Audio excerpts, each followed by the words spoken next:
सांप्रदायिकता के खिलाफ संगठित विरोध करेंगे जन संगठन भूपेंद्र। जनता को मूलभूत सुविधाएं न दे पाने के कारण उनका ध्यान भटका रहे हैं सांप्रदायिक संगठन। प्रदेश में पिछले कुछ दिनों से मस्जिदों के बहाने फैलाई जा रही नफरत के विरोध और सांप्रदायिक सद्भाव बनाए रखने के लिए आज मंडी में सम्मेलन आयोजित किया गया, जिसमें मजदूर संगठन सीटू, हिमाचल किसान सभा, जनवादी महिला समिति, विज्ञान, छात्र व नौजवानों के संगठनों के कार्यकर्ताओं ने भाग लिया, जिसकी अध्यक्षता सीटू के भूपेंद्र सिंह, किसान सभा के कुशाल भारद्वाज, नौजवान सभा के सुरेश सरवाल, राजेश शर्मा ने की।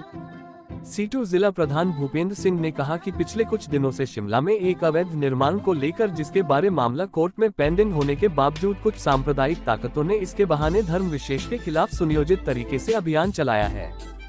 शिमला के बाद मंडी और अन्य जगहों पर अवैध निर्माण कार्य को लेकर कानून हाथ में लेकर प्रदर्शन किए गए और अब सोची समझी रणनीति के तहत इस मुहिम के चलाया जा रहा है, जो हमारे आपसी भाईचारे को तोड़ने का काम कर रहे हैं। इसलिए इसके खिलाफ सभी को एकजुट होकर आवाज उठाने की जरूरत है।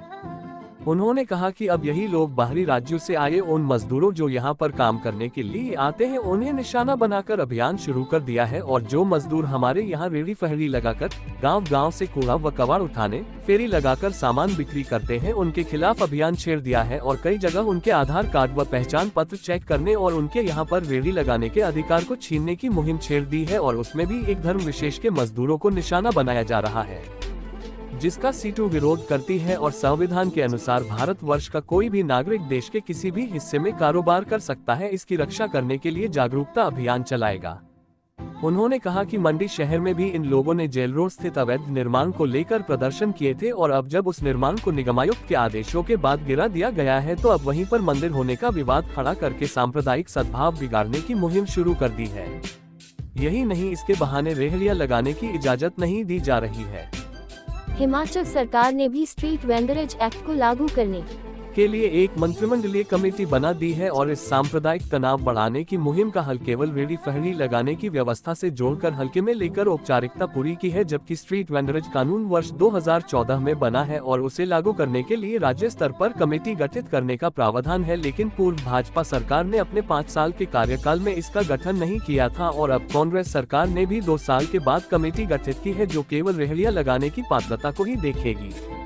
सम्मेलन में किसान सभा के प्रधान कुशाल भारद्वाज ने कहा कि इस सांप्रदायिक तनाव को पैदा करने में तथाकथित हिंदू संगठनों और आपराधिक छवि के लोग लगे हैं और जनता को बुनियादी व आर्थिक मुद्दों से ध्यान भटकाने का काम कर रहे हैं, ताकि जनता का ध्यान महंगाई, बेरोजगारी, सड़क, पानी जैसी मूलभूत आवश्यकताओं से ध्यान हटाया जाए और वे फुट डालो राज करो नीति के तहत राज करते रहें। यही नहीं, अब ये जहर गांवों में भी घोला जा रहा है, जिससे जनता की एकता टूटेगी और धार्मिक तनाव बढ़ेगा। इसलिए इसे रोकने के लिए सभी जन संगठनों और शांतिकामी ताकतों को एकजुट होना होगा।